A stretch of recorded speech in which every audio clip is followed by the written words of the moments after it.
we'll go right to it, man. Questions? Everything's still looking good for Forsyth and Mace and all that. Absolutely. They both practiced both days and taken every rep, so it's ready to go. What is the shakeout on the line? Just because the line played so well this past week. Now it comes back, who's the first guy out of that first touch? Well, we still got a couple days to figure that thing out, but they are playing well. Not to mention, Dawson was playing really well too. So we've got a lot of guys that, when I say a lot, we've got about 7, maybe 8 guys that have shown that they can play. They do a lot of stuff, so you have to. It's a very rep-intensive week of practice, so we feel confident in those 7, 8 guys to play. What makes their front so good defensively? It seems like they've bottled up opposing running attacks pretty well, especially late. They're very disruptive. Their scheme is disruptive. They stem, then they move. A lot of pre and post snap movement. Penetrators, a lot of speed off the edge. They can run you down from behind. They can also miss charge effectively. Linebackers are really physical and explosive up front. I believe all 7, 8 guys. The starters are all seniors or redshirt seniors or super seniors, so they've seen a lot of football. They play really well. With how healthy you guys are, going into this one, obviously a lot of young guys have gotten some good reps, but how do you feel the starters have kind of gelled now that you're kind of looking healthier? We're getting healthier. How they gelled, talk about the guys that are back or the young guys with the start? The guys that are coming back, just because you haven't had some of them for a little bit. Right. They've looked good. I mean, if they're playing this week, they've been repping 2 weeks out, so we feel like, for example, Braden Swinson was repping a week out before he played last week, and he had some really good play, and then he had a couple plays that were a little bit rusty, so I think that always shows up every now and then. I think the fact that we had the extra day, the week before that we had the bye week, I feel like we've ramped up pretty well. KT and Braden both talked about just the chemistry and how that could be inconsistent when you seemingly got guys coming in and out because of injuries. Do you feel like there was a little bit more consistency this week, and maybe now that guys are back, it evens itself out a little more than it has? It feels like it has. Obviously live game reps will tell, but it feels like we are back in a very good, I would say, rhythm, a very good state of continuity. What goes into the just practice management of reps of Travis in particular for not just this week but here on out, really? Just given his workload increase, stuff he dealt with CJ before, it's not unprecedented or anything. Just how do you go about it? He's fresh and he's good to go right now, so there really are no limitations. So the guy get banged up to the point where the repetitions can harm him, then we certainly scale back on that. We're not at that point yet.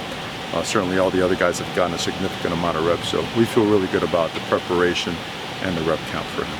In fall, there was competition for that punt returner spot, but it seems like Mike has a real strong grasp on that. What has he done well, and what are his strengths back there for you guys? Well, it starts with good decision making and securing the football, right? You certainly want to get possession of the ball. You force the punt, you don't want to give it right back.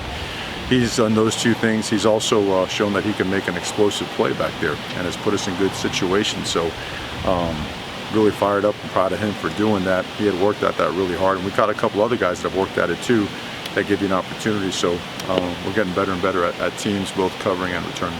This UCLA defense loves to blitz, loves to stunt. Has there been a team that you've seen so far this season that does that with the same frequency and regularity that they seem to do? Have not. What is the biggest counter that you guys have to that? And in the sense of how do you game plan for a team that bringing 7 and 8 is not unheard of and maybe is happening more consistently than other teams? Sure. You got to be sound in everything you do, and you got to make sure you have good eye discipline to carry out your assignment. Jamal played Dulcich last year, faced him, and that was only like his second game in college football. What have you seen, and did well in that game, right? How have you seen Jamal progress this season, heading into this matchup where he'll face him again? Yeah, I feel that early on he was knocking some of the rust out, like we mentioned earlier with a couple other guys, and feel like he's back to form now, and feel like the other guys that have jumped in and gotten reps here as well have done really good. So Jamal's a really good football player for us. We expect him to play really well. The university released some renderings yesterday of a brand new indoor practice facility that's going to be done in 2024. Just as somebody who has been a part of this program for a while now, to see the continued investment within the football facilities, what does that do for you guys, for recruiting, for the branding of the program, and just for you personally, knowing that you've got that backing as a coach? Yeah, well, it's a testament to the fact that Oregon's commitment to development, the innovation behind it, is just at a very different level. If a student athlete's going to come here, they're going to receive a level of investment and be surrounded by resources like no other place in the country. And it's awesome to be a part of. It's proud as can be to be a member of this organization, and really exciting because it continues to up the level and the caliber of student athlete that you can attract here. So really excited about it. How involved were you in the planning process of what that facility is going to have in it? Oh, I've been doing all football. We'll have those conversations, some other time, but really looking forward to it. It looked like just initially that it would potentially knock out one of the outdoor fields over here. Just in your, what you do know of it, and between seeing it and the meetings and whatnot, is the outdoor field basically going to be Autzen once that's built? I think I'll talk on design. I think it's best, done at a later time, and would be glad to, really jump into details when the time is right. Don't want to keep anything from you that would be of value or something that has such a, such a wow factor to it. But I don't think we're ready to go to that part yet. But when it is, I think it'll be something you'll find really exciting and really powerfully impactful for this program going forward. When you talked this past week just about Devin upping his practice reps, his focus and concentration, that's helped him do better out on the field. I mean, have you seen that even more this week off the heels of a good performance, where maybe there is something to point to of, now that you have applied yourself, like this is what you see and what this success can be? Mm-hmm. It's been a steady climb. I needed to keep climbing. I mean, one thing we do here, we're just very real, right to the point. There's no, you've heard me say it a lot of times, right? There's no head fakes, there's no nonsense, no BS. You got to work and you got to earn the way the world should be, right? And so we take pride in doing that. He's done a lot of stuff in practice that shows that he is stepping up as a performer, as an accountable guy. Sky's the limit for him. If he does go full throttle on that, we're pushing him to get there. And now it's on him to get there. I think he will. Let's see what happens.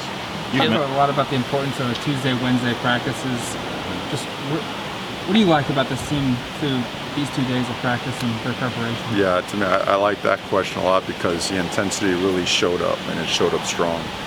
And we went indoor today because the field was a little bit slick outside, not because of the weather. I mean, it's going to be 7 degrees over there and be a perfect weather day. But the physicality with which you practice with, to be able to practice with physicality and stay up on your feet is really important.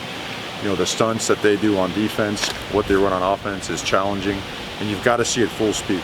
If you don't see it full speed, you're setting yourself up for a rough day. And so credit to the scout team, they've done a really good job. Our guys have prepared really well. They know that preparation continues all the way to the game and then through the game. And that's what the complete and utter focus is on.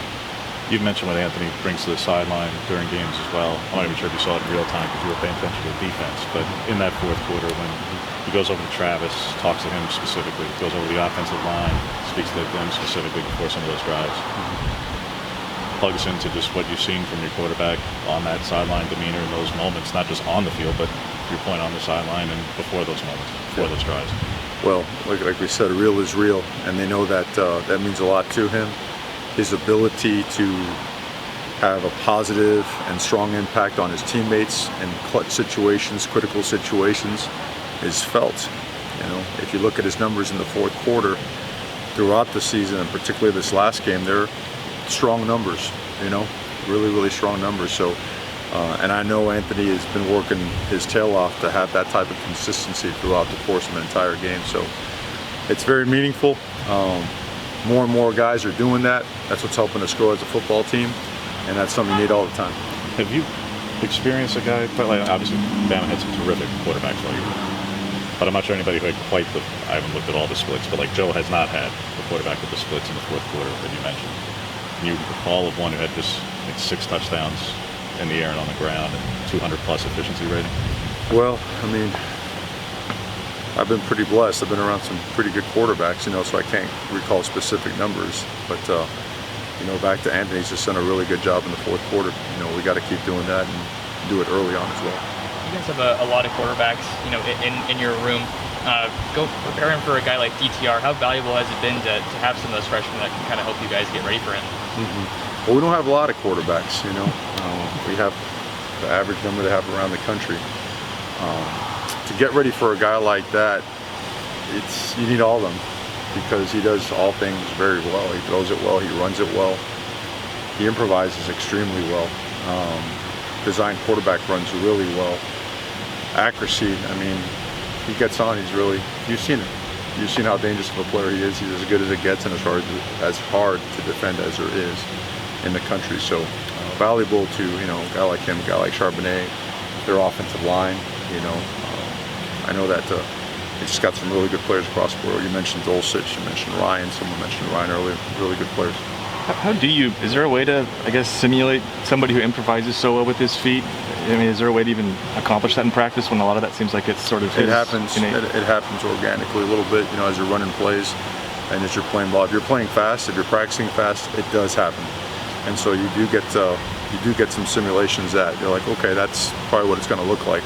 But you also design the stuff and script it, and the number of plays that we run is up there, on both sides of the ball. So we feel like we've prepped well. Last question. As it pertains to Anthony, do you feel like it's overlooked sometimes the role of leadership and being that guy in the room that your teammates and guys will kind of want to go to war with out there?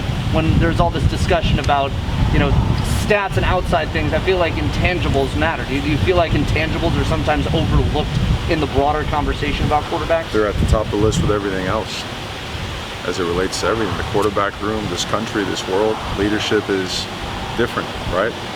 You want to be led by someone. You want to have the back of someone that is giving every ounce he has for the betterment of all those around him. And that has proven strong, and that is something that when you look at quarterbacks, you want to recruit a quarterback, got to have that.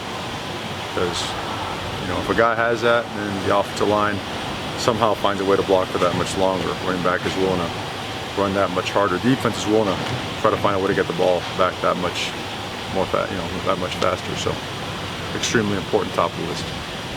All right, thanks, Coach. Guys, thank you very much. Have a good one, guys. Thanks, Coach.